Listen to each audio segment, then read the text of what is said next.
Chapter number 3 ધોરણ 11 તત્વોનું વર્ગીકરણ અને ગુણધર્મોમાં આવર્તિતા, જેની અંદર અગાઉના પોઈન્ટમાં આપણે વિકર્ણીય સંબંધ વિશે ચર્ચા કરી ચૂક્યા છીએ. બરાબર કે એસ અને પી વિભાગના તત્વો જે છે એમાં સમૂહનું પ્રથમ તત્વ પોતાના જ સમૂહના અન્ય તત્વોથી કઈ રીતે જુદું પડે છે. પ્રથમ સભ્ય દાખલે પ્રથમ સમૂહનું પહેલું તત્વ હોય તો બીજા સમૂહના બીજા તત્વ સાથે કેવી રીતે સંબંધ ધરાવે છે, આ ચર્ચા આપણે કરી ચૂક્યા. મિત્રો, ચેપ્ટરનો લગભગ છેલ્લો પોઈન્ટ છે આપણો આવર્તી વલણ અને રાસાયણિક પ્રતિક્રિયા. આ ટોપિક પૂરો કર્યા પછી આપણે નીટમાં પૂછાતા કેટલાક એમસીક્યુ, સ્વાધ્યાયના કેટલાક પ્રશ્નો બરાબર આપણે સોલ્વ કરીશું, જેથી તમને ચેપ્ટરને લગતી કોઈ મુશ્કેલી ના રહે. બરાબર છે. તો આવર્તી વલણ અને રાસાયણિક પ્રતિક્રિયાત્મક. આવર્તી વલણ કયા તો આપણે વાત કરી ચૂક્યા છીએ ભાઈ. પરમાણુય ત્રિજ્યા, આયનીય ત્રિજ્યા, પરમાણુય કદ, આયનીય કદ, વિદ્યુત ઋણતા, આયનિક એન્થાલ્પી, ઇલેક્ટ્રોન પ્રાપ્તિ એન્થાલ્પી, આ બધા ભૌતિક ગુણધર્મ આધારિત ધ્યાન રાખજો વાત કરી ચૂક્યા છીએ. અને રાસાયણિક પ્રતિક્રિયાત્મકતા છે એમાં પણ આ અસર કરે છે. કેમ કે ઇલેક્ટ્રોન રચના બદલાય તો સીધી વાત છે કે પરમાણુના ભૌતિક અને રાસાયણિક ગુણધર્મોમાં ફેરફાર થાય.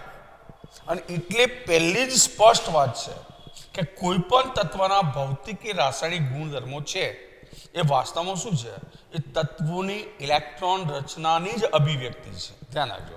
એટલે પહેલા જ પોઈન્ટ ટુ પોઈન્ટ દરેક મુદ્દાની આપણે ચર્ચા કરી છે. હું જે પોઈન્ટ લખી રહ્યો છું મિત્રો, એ પોઈન્ટ તમે નોટ્સ કરતા જજો. બરાબર છે. તો ધ્યાન રાખજો કે તત્વોના, પહેલું જ પોઈન્ટ આપણો, તત્વોના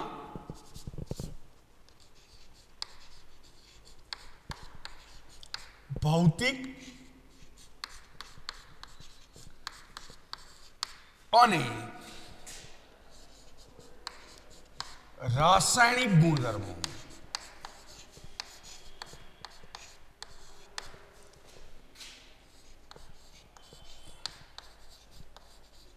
પછી કોઈ પણ પ્રકારના હોઈ શકે. ભૌતિક કોઈ પણ પ્રકારનો, રાસાયણિક કોઈ પણ પ્રકારનો. બરાબર છે.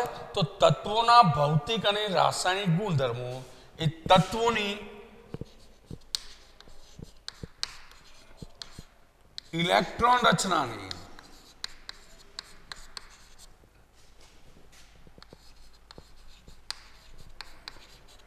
અભિવ્યક્તિ છે મિત્રો. ધ્યાન રાખજો. મતલબ ઇલેક્ટ્રોન રચના બદલાય છે તો ગુણધર્મોમાં ફેરફાર થાય છે. આ વસ્તુ એક સ્પષ્ટ છે. બરાબર છે. પહેલી વાત આપણે આવર્તમાં જે ગુણધર્મો છે એની ચર્ચા કરી છે, પછી સમૂહના ગુણધર્મોની. બરાબર છે. ધ્યાન રાખજો કે એક જ આવર્તમાં ડાબી બાજુથી જમણી બાજુ તમે જાઓ તો સીધી વાત છે પરમાણુ ત્રિજ્યા અને આયન ત્રિજ્યા વધે કે ઘટે? શું થશે? ઘટશે. એટલે આપણે લખી શકીએ કે એક જ આવર્તમાં અથવા આવર્તમાં, એક જ આવર્તમાં, આવર્ત એટલે આવર્ત કોષ્ટકમાં આડી રોડ. બરાબર છે. તો એક જ આવર્તમાં ડાબી બાજુથી કઈ બાજુ તરફ? જમણી બાજુ તરફ. કઈ બાજુ તરફ? જમણી બાજુ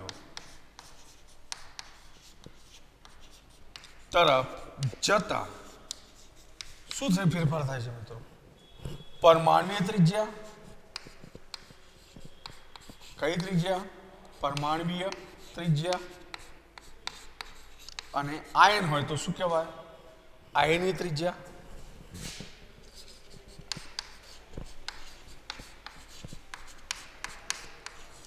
ઘટે છે.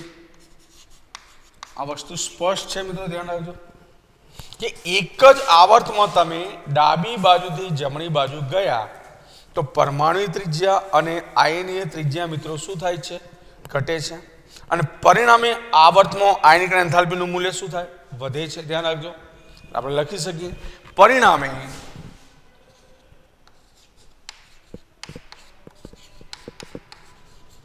આવર્તમાં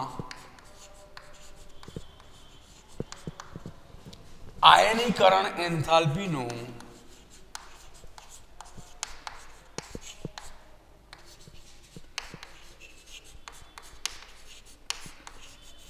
મૂલ્ય મિત્રો શું થશે? વધે છે. આ પણ બાબત સ્પષ્ટ પડી ચૂક્યા છીએ આપણે કે એક જ આવર્તમાં આયનિક એન્થાલ્પીનું મૂલ્ય શું થાય છે? વધે છે. કારણ કે કદ ઘટ્યું, ત્રિજ્યા ઘટી દેખાય છે આપણને. અને ઇલેક્ટ્રોન પ્રાપ્તિ એન્થાલ્પીનું મૂલ્ય વધુ ઋણ બને છે. આગળ એડ કરીએ છીએ. અને અથવા ઇલેક્ટ્રોન પ્રાપ્તિ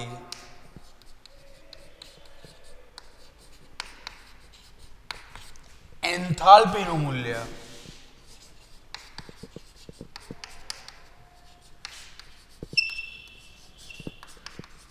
વધુ ઋણ બને છે. ક્યારે? આવર્તમાં ડાબી બાજુથી જમણી બાજુ જઈએ તેમ. વિદ્યુત ઋણતાની વાત કરીએ, વિદ્યુત ઋણતા શું થાય? વધે છે. બરાબર છે. મુખ્ય વસ્તુ. હવે ઉમદા વાયુ તત્વોની વાત કરીએ તો આવર્તના છેડે આવેલા તત્વો છે. સૌથી છેડો એટલે ઉમદા વાયુ તત્વો. આપણે સ્પષ્ટ લખી શકીએ કે ઉમદા વાયુ તત્વોમાં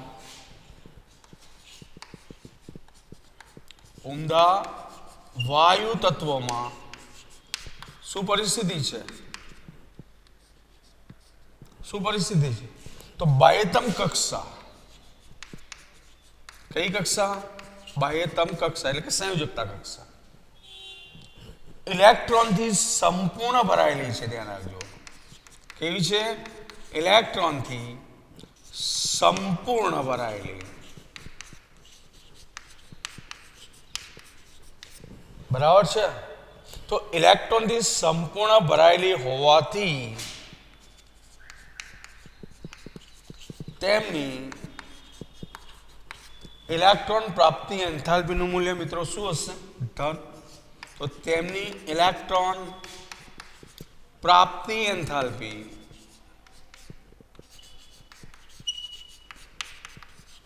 નું મૂલ્ય ધન હોય છે. બરાબર છે. બાકીના તત્વો માટે કેવું બોલ્યું? ઇલેક્ટ્રોન પ્રાપ્તિ એન્થાલ્પી એટલે શું? તો તમને ખબર છે મિત્રો કે વાયુરૂપ તટસ્થ પરમાણુમાં ઇલેક્ટ્રોન દાખલ કરવાનો છે. બરાબર છે. એક ઇલેક્ટ્રોન દાખલ કરો, પછી બીજો દાખલ કરો. બીજાની ચર્ચા આપણે નથી કરતા. પ્રથમ ઇલેક્ટ્રોન પ્રાપ્તિ એન્થાલ્પીની વાત આવશે. બરાબર છે. દ્વિતીયની ઇલેક્ટ્રોન પ્રાપ્તિ એન્થાલ્પી અલગ પણ હોઈ શકે. ઋણની જગ્યાએ ધન પણ હોઈ શકે. સમજ પડે છે? બીજા તત્વો માટે પણ. તો એક મહત્વની વાત છે. તેથી આવર્તના બંને છેડે વાત કરીએ તો બંને છેડે સૌથી વધુ, બરાબર છે, અને મધ્યમાં સૌથી ઓછી પ્રતિક્રિયાત્મકતા હોય છે. એટલે કે આવર્તની વાત કરીએ તો શરૂઆતના તત્વો, આલ્કલી તત્વો, આલ્કલાઇન અર્ધ ધાતુ તત્વો જે ખૂબ જ સક્રિય ધાતુઓ છે, સરળતાથી ઇલેક્ટ્રોન ગુમાવે છે. બરાબર છે. જ્યારે છેડા પરના તત્વો સમૂહ 16 જેને ચાલ્કોજન કહીએ છીએ, સમૂહ 17 હેલોજન કહીએ છીએ, તો એ ઇલેક્ટ્રોન ત્વરિત મેળવવાની વૃત્તિ ધરાવે છે. એક ત્વરિત ગુમાવવાની, એક ત્વરિત મેળવવાની ધરાવે છે. અને એટલે છેડા પરના જે તત્વો છે એમની પ્રતિક્રિયાત્મકતા સૌથી વધારે હોય છે. બરાબર. એટલે આપણે લખી શકીએ કે તેથી આવર્ત કોષ્ટકમાં, બરાબર છે, તેથી આવર્ત કોષ્ટક જે પણ છે આપણું આખું આવર્ત કોષ્ટક, બરાબર છે, એમાં બંને છેડે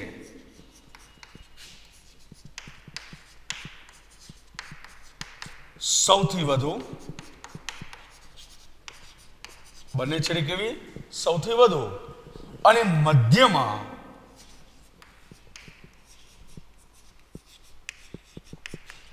સૌથી ઓછી પ્રતિક્રિયાત્મકતા હોય છે. સૌથી ઓછી પ્રતિક્રિયાત્મકતા હોય છે.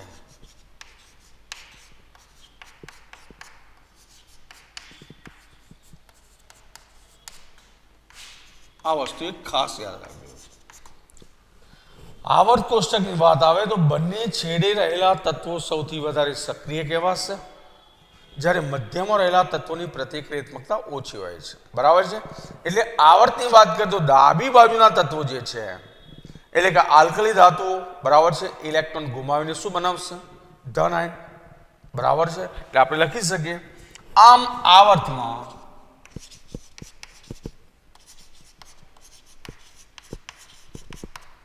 સૌથી ડાબી બાજુના તત્વો, કયા તત્વો? સૌથી ડાબી બાજુના, સૌથી ડાબી બાજુના તત્વો. સૌથી ડાબી બાજુના તત્વો કયા છે મિત્રો? તો આલ્કલી તત્વો. એટલે કે આલ્કલી તત્વો કયા તત્વો? આલ્કલી ધાતુઓ છે.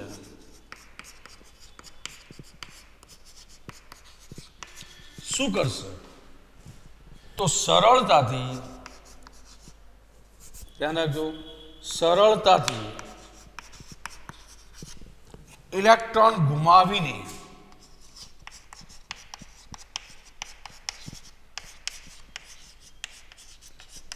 મિત્રો શું બનાવશે? ખબર હોવી જોઈએ. તો ધન આયન બનાવી શકે છે અને મહત્તમ રાસાયણિક પ્રતિક્રિયાત્મકતા શું કરે છે? દર્શાવે છે.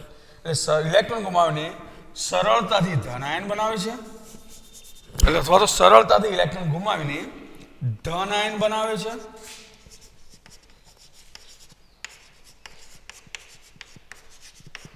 બરાબર.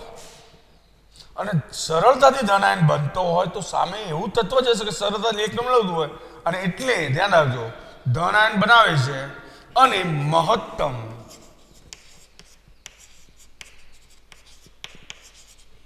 રાસાયણિક પ્રતિક્રિયાત્મકતા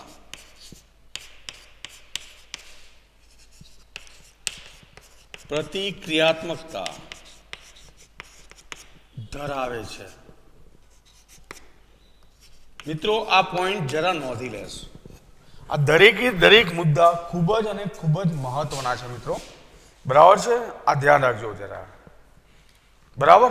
કારણ કે આના આધારે તમે રાસાયણિક ગુણધર્મો સમજશો. બરાબર. જે મેં મુદ્દા લઈ 1 2 3 4 5 6 મુદ્દા નોંધી લેશો, પછી આગળની ચર્ચા કરીએ છીએ. બરાબર. ચલો આનાથી હવે આગળ વધીએ છીએ. ટાઇટલ હવે કાઢી નાખું છું મિત્રો, ટાઇટલની તમને ખબર છે. ચલો મિત્રો હવે આગળ વધીએ થોડા, કે આના પછી ક્રમશઃ એક પછી એક મુદ્દાઓ નોંધું, એક મુદ્દાનો અભ્યાસ બરાબર કરીશું આપણે. બરાબર છે? ધ્યાન રાખજો.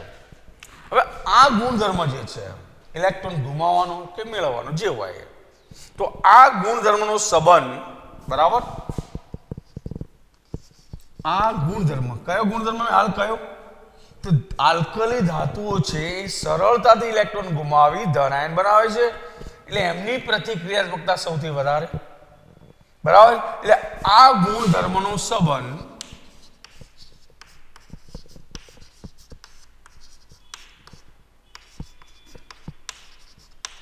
શાના પર રાખશે આધાર? ધ્યાન રાખજો. તો તત્વોની રિડક્શન અને ઓક્સિડેશન વર્તણૂક. તત્વોની રિડક્શન અને ઓક્સિડેશન કઈ વાત કરી? તો આ ગુણધર્મોનો સંબંધ તત્વોની રિડક્શન અને ઓક્સિડેશન, બરાબર છે, વર્તણૂક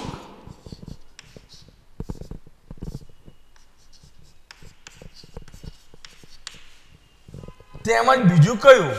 તો ધાત્વિય અને અધાત્વિય ગુણધર્મ, બરાબર, તથા તત્વના ધાત્વિય, બરાબર, અને અધાત્વિય. ધાત્વિય બીજો શબ્દ વાપર્યો કયો મેં? અને અધાત્વિય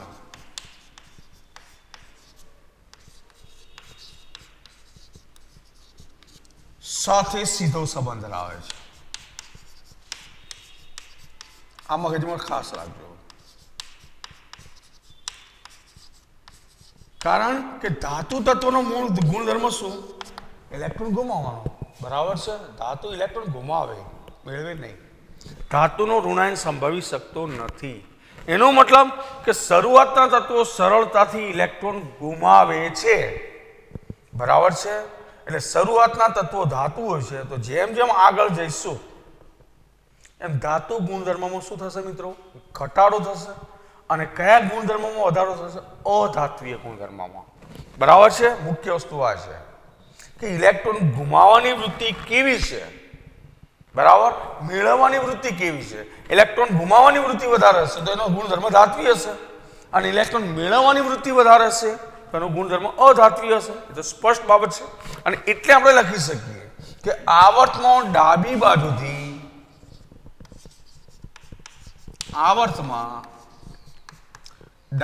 બાજુથી કઈ તરફ જઈએ? જમણી બાજુ તરફ.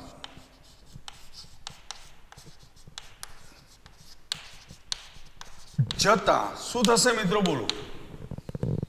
એના ધાત્વીય ગુણધર્મમાં શું થશે? ઘટાડો. અને અધાત્વીય ગુણધર્મમાં શું થાય? વધારો. એટલે કે આવર્તમાં ડાબી બાજુથી જમણી બાજુ તરફ જતા તત્વના, બરાબર છે? બરાબર, તત્વના તો આપણે તત્વ શબ્દો આપણે વારંવાર નહીં વાપરતા. ધાત્વીય ગુણધર્મમાં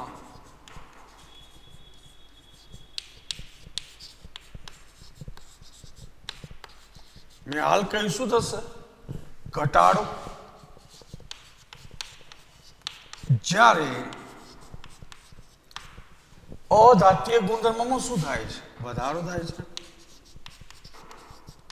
અધાત્વીય ગુણધર્મમાં શું થાય છે? વધારો થાય છે. આ વસ્તુ તો સ્પષ્ટ છે. એટલે કે આવર્તમાં ડાબી બાજુથી જમણી બાજુ તરફ જતા ધાત્વીય ગુણધર્મમાં ઘટાડો અને અધાત્વીય ગુણધર્મમાં શું થાય છે? ઘટાડો થાય છે, અરે વધારો થાય છે.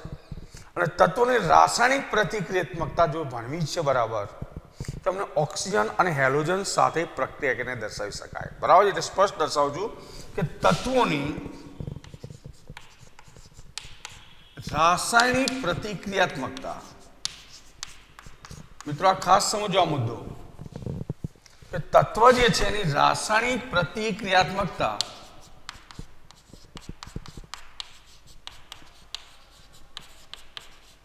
કોની સાથેની પ્રક્રિયા? તો તેમની ઓક્સિજન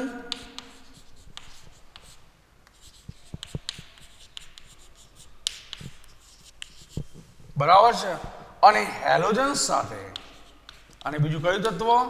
સમૂહ 17 હેલોજન બરાબર છે સાથે પ્રક્રિયા કરીને દર્શાવી શકાય છે.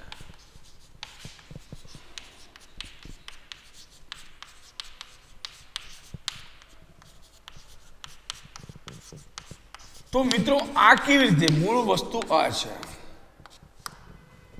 કે કોઈ પણ તત્વ આવર્ત કોષ્ટકના બધા જ તત્વોની વાત કરીએ તો ઓક્સિજન સાથે પ્રક્રિયા કરતા હોય છે. બરાબર છે? હેલોજન સાથે પ્રક્રિયા કરીને સંયોજનો બનાવતા હોય છે. એટલે એક વસ્તુ યાદ રાખો કે જો ધાતુ ઓક્સિજન સાથે પ્રક્રિયા કરે તો ધાતુનો ઓક્સાઇડ બને. અધાતુ ઓક્સિજન સાથે પ્રક્રિયા કરે તો અધાતુનો ઓક્સાઇડ બને. એમના ગુણધર્મ કેવા છે ધ્યાન રાખજો.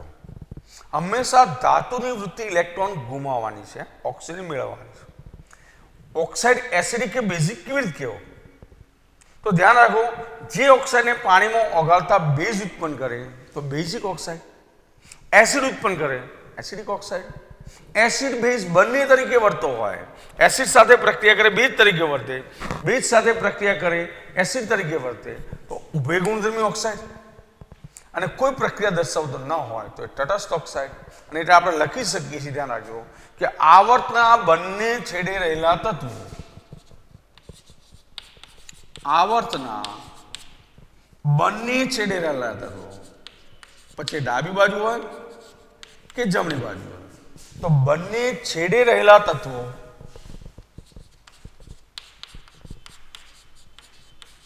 શું કરશે? તો ઓક્સિજન સાથે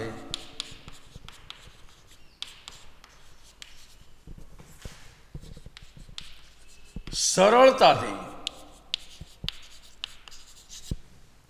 આવર્તના બંને છેડે રહેલા તત્વો ઓક્સિજન સાથે સરળતાથી પ્રક્રિયા કરી ઓક્સાઇડ બનાવે છે.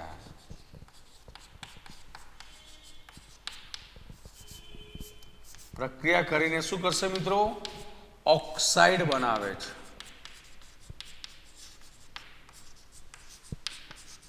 હવે આ ઓક્સાઇડ કેવા હોઈ શકે? તો ધ્યાન રાખજો કે આવર્તમાં ડાબી બાજુ જે છેડે રહેલા છે આલ્કલી તત્વો, આલ્કલાઇન અર્ધધાતુ તત્વો, એ સામાન્ય રીતે સૌથી વધુ બેઝિક હોય છે. એટલે લખી છે આપણે અલગ મુદ્દામાં, આવર્તના કયા તત્વો? સૌથી ડાબી બાજુના.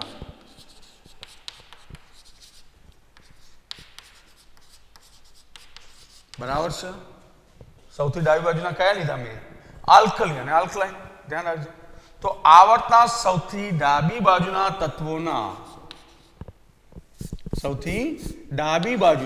તત્વોના ઓક્સાઇડ કેવા હશે? સૌથી વધુ બેઝિક હોય છે. કેવા હશે? સૌથી વધુ બેઝિક હોય છે. બેઝિક હોય છે એનો મતલબ કયા હશે એવા? તો દાખલા તરીકે એમ કહું Na2O, K2O, CH2O, બરાબર છે, MgO વગેરે લખી શકીએ.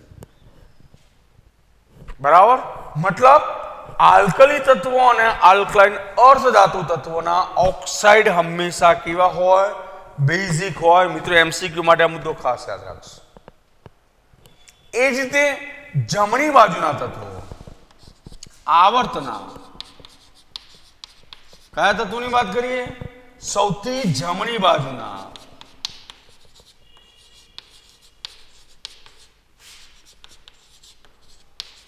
બરાબર છે. એ તત્વોના ઓક્સાઇડ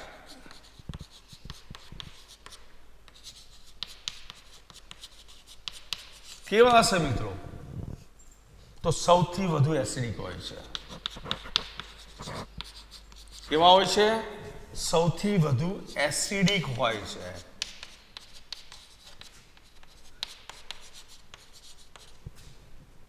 તો એ કયા મિત્રો? તો એ છે દાખલા તરીકે હું લખું છું Cl2O7, ક્લોરીનનો ઓક્સાઇડ. બરાબર છે. ધ્યાન રાખજો. આગળ હવે કરી છે આ બેઝિકની વાત કરી, એસિડિક વાત કરી. હવે ઉભય ગુણધર્મી કે તટસ્થ કયા હોય છે? તો સીધી વાત છે કે ડાબી બાજુના કેવા કયા? બેઝિક. જમણી બાજુના એસિડિક. તો મધ્યમાં રહેલા કેવા હશે? કો તો તટસ્થ હશે, કો તો કેવા હશે? ઉભય ગુણધર્મી હશે. તો એની ચર્ચા પણ મિત્રો આપણે કરીએ છીએ. ધ્યાન રાખજો. મુદ્દા ક્રમશઃ લઈએ છીએ એટલે આપણને કોઈ પ્રોબ્લેમ ના થાય. ધ્યાન રાખજો. ચલો આગળ વધીએ હવે.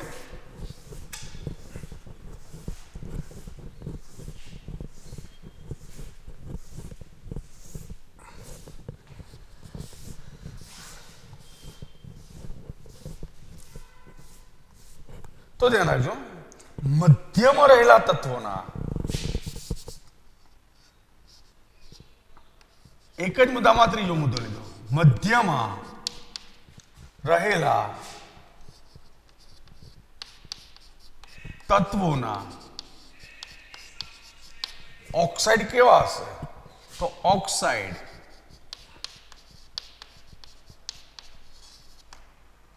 ઉભય ગુણધર્મી. કેવા હશે? ઉભય ગુણધર્મી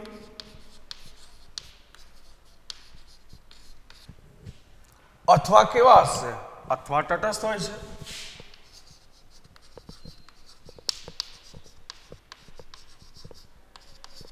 ચલો આ વસ્તુ ક્લિયર મિત્રો.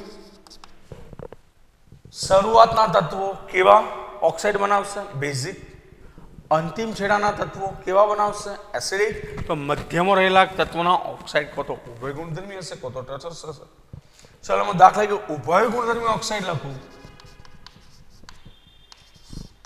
ઉભય ગુણધર્મી તો તમે ક્યાંક વાંચ્યું હશે મિત્રો. બરાબર છે. તો ઉભય ગુણધર્મી ઓક્સાઇડ એવા કયા? તો એલ્યુમિનિયમનો ઓક્સાઇડ Al2O3. બરાબર છે. આર્સેનિકનો ઓક્સાઇડ AH2O3. આ બધા કેવા છે? ઉભય ગુણધર્મી. એ જ રીતે તટસ્થ ઓક્સાઇડ કયા મિત્રો?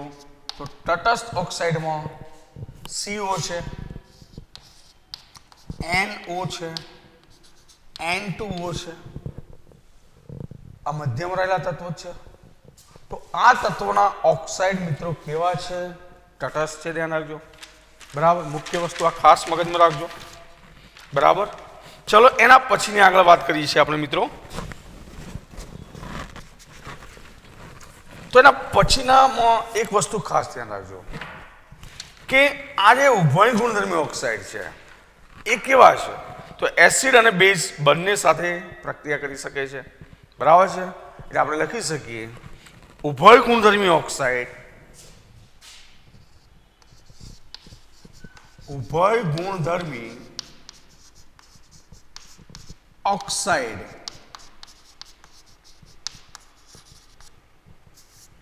કેવા પદાર્થ તરીકે વર્તે છે? તો એસિડ સાથે બેઝ તરીકે, ધ્યાન રાખજો, અથવા બેઝ સાથે એસિડ તરીકે, બેઝ સાથે એસિડ તરીકે અને એસિડ સાથે બેઝ તરીકે વર્તે છે. કેવા પદાર્થ તરીકે? સમજ પડે છે? ઉભય ગુણધર્મી ઓક્સાઇડ બેઝ સાથે એસિડ તરીકે અને એસિડ સાથે બેઝ તરીકે વર્તે છે. આ સ્પષ્ટ મગજમાં રાખો. તો હવે રહી વાત તટસ્થ ઓક્સાઇડ.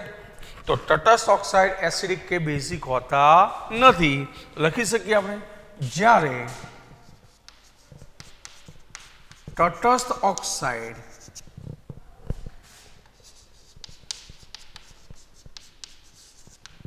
एसिडिक के बेसिक होता नहीं. मित्रों आ बात करिए अपने आवर्त में. बीजू एक महत्वનું છે કે આવર્તમાં ડાબી બાજુથી જમણી બાજુ જઈએ, બરાબર. તો પ્રતિનિધિ તત્વોની સરખામણીમાં હવે આવર્તની વાત તો સંક્રાંતિ તત્વો પણ આવે.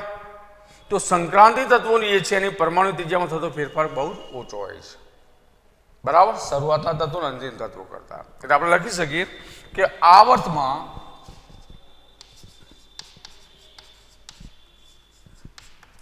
ડાબી બાજુથી કઈ બાજુ તરફ? જમણી બાજુ તરફ જતા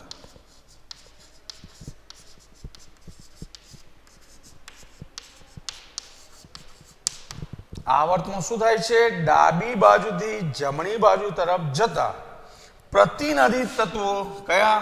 એસ અને પી વિભાગના. તો પ્રતિનિધિ તત્વો ની સરખામણીમાં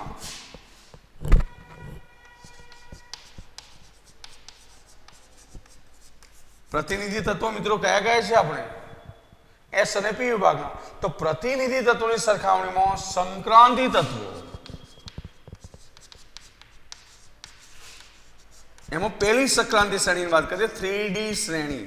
કઈ શ્રેણી? પ્રથમ સંક્રાંતિ શ્રેણી, બરાબર છે. તો સંક્રાંતિ તત્વોની પરમાણ્વીય ત્રિજ્યા, કઈ ત્રિજ્યા? પરમાણ્વીય ત્રિજ્યા, બરાબર છે. એમાં થતો ફેરફાર અથવા પરમાણુ ત્રિજ્યામાં થતો ફેરફાર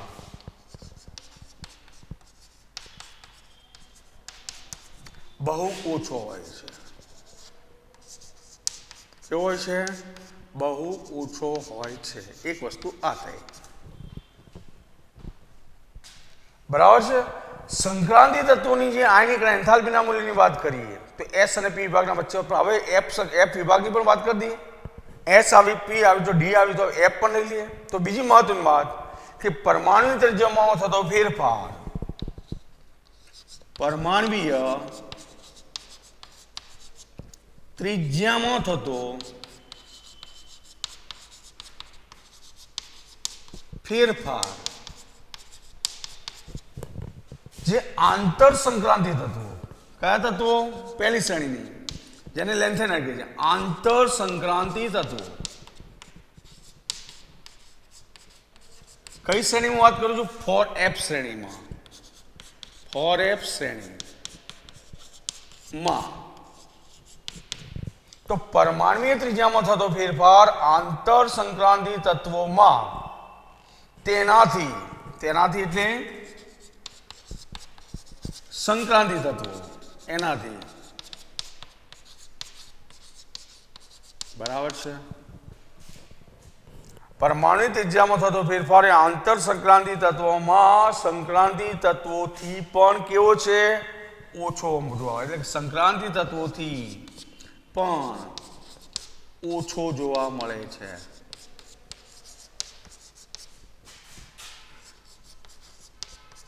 બરાબર છે મિત્રો. તો આ વાત કરીએ આપણે, ધ્યાન રાખજો આવર્તના સંદર્ભમાં. હજુ એક મુદ્દો આપણે એડ કરીએ છીએ મિત્રો, ધ્યાન રાખજો કે સંક્રાંતિ તત્વોની આયનીકરણ એન્થાલ્પીનું મૂલ્ય તો એસ અને પી વિભાગની વચ્ચેનું છે. ધ્યાન રાખજો, બરાબર છે. એટલે ધ્યાન રાખશો મુદ્દો હું જે લખી રહ્યો છું હવે ક્રમશઃ મુદ્દા એક પછી એક એડ કરતા જજો તમારી નોટની અંદર મિત્રો, એટલે ભૂલ ના થાય. બરાબર, સમૂહની પણ સાથે આપણે ચર્ચા કરી દઈએ છીએ એટલે તમને ક્યાંય અટકવાનું ના રહે, ક્યાંય ખબર ના પડે એવું ના થાય.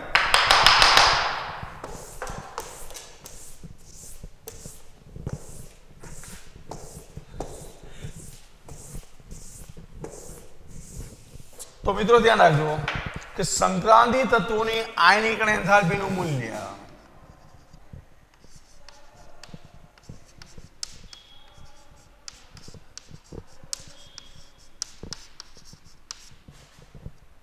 આયનીકરણ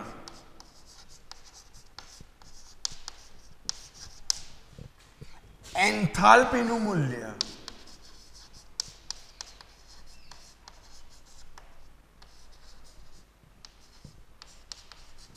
મિત્રો કેટલું?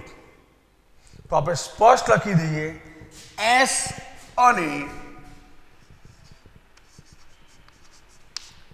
પી વિભાગના. કયા વિભાગના? એસ અને પી વિભાગના તત્વોની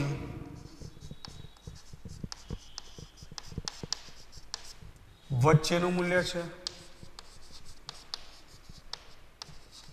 મતલબ સંક્રાંતિ તત્વોની આયનીકરણ એન્થાલ્પીનું મૂલ્ય કેવું? તો શરૂઆતના તત્વો કરતા તો વધુ છે, પેલા કરતા ઓછું થયું, અંતિમ કરતા. બરાબર છે. તેથી સમૂહ 1 અને સમૂહ 2 ની ધાતુઓ કરતા કેવા છે? ઓછા વિદ્યુતધન છે. તેથી આપણે લખી શકીએ તેથી તે અથવા તેથી તેઓ સમૂહ 1 અને સમૂહ 2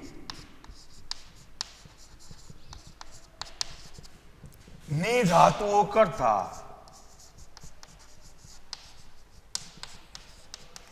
કેવા ગણીશું? વધારે વિદ્યુતધન કે ઓછા? તો સીધું લખી શકીએ કરતા ઓછા વિદ્યુતધન છે. યાદ રાખશો મિત્રો, બરાબર છે. હવે વાત કરીએ સમૂહની. તો સમૂહમાં પરિસ્થિતિ કેવી છે? તો સમૂહમાં તો તમને ખબર છે કે મુખ્ય સમૂહના તત્વોમાં પરમાણુ ક્રમાંક વધે તેમ પરમાણુ ત્રિજ્યા અને આયન ત્રિજ્યા શું થાય? વધતી જાય છે. એટલે સમૂહની વાત, અત્યાર સુધી આવર્તની વાત કરી તો સમૂહમાં તો મુખ્ય સમૂહના તત્વોમાં એટલે જે પણ સમૂહ આપણે લઈએ મુખ્ય સમૂહ ના જે તત્વો છે ધ્યાન રાખજો, બરાબર છે.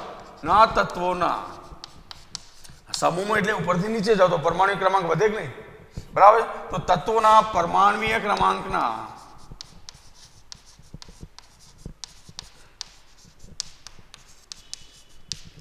વધારા સાથે મિત્રો શું થશે? તો પરમાણુની ત્રિજ્યા અને આયનની ત્રિજ્યા શું થાય છે? વધતી જાય છે. તો પરમાણુની ત્રિજ્યા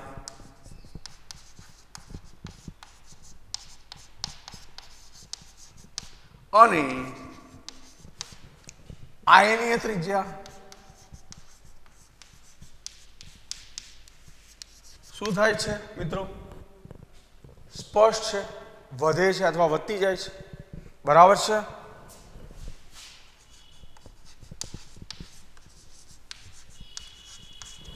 અને પરિણામે મિત્રો શું થશે?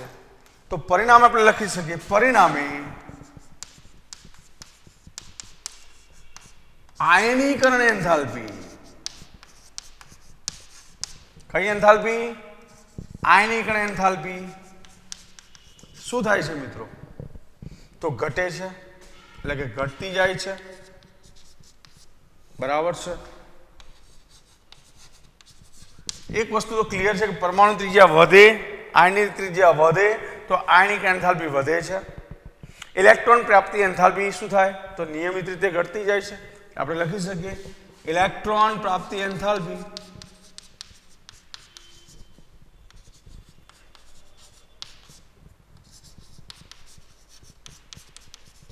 નિયમિત રીતે ઘટતી જાય છે.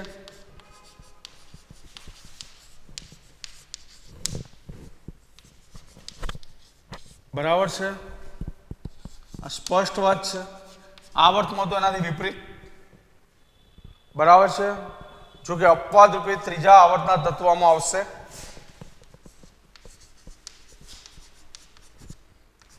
ત્રીજા આવર્તના તત્વ એ અપવાદ છે, આ યાદ રાખજો કે એમાં અનિયમિતતા જોવા મળે છે. ચાલો મિત્રો અંતિમ વાત કરીએ તો સમૂહમાં ઉપરથી નીચે જાઓ એમ ધાત્વીય ગુણધર્મ શું થાય વધે છે. આપણે લખી શકીએ સમૂહમાં ઉપરથી નીચે તરફ જતા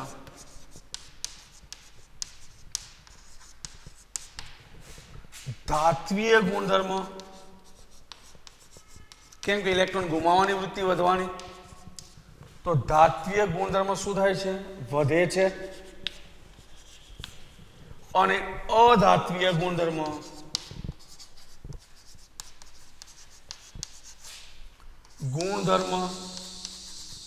શું થાય છે મિત્રો ઘટે છે. સ્પષ્ટ વાત છે. અને આમ થવાનું કારણ શું છે અથવા આ વલણને કોની સાથે સાંકળી શકીએ, કોની સાથે પેલામાં જેમ સાંકળતા હતા એમ ઓક્સિડેશન અને રિડક્શન. ધ્યાન રાખજો આ ગુણધર્મને અથવા આપણે લખી શકીએ કે આ વલણને તેના રિડક્શન અને બીજો કયો ઓક્સિડેશન, અને બીજો કયો ઓક્સિડેશન ગુણધર્મ સાથે સાંકળી શકાય છે.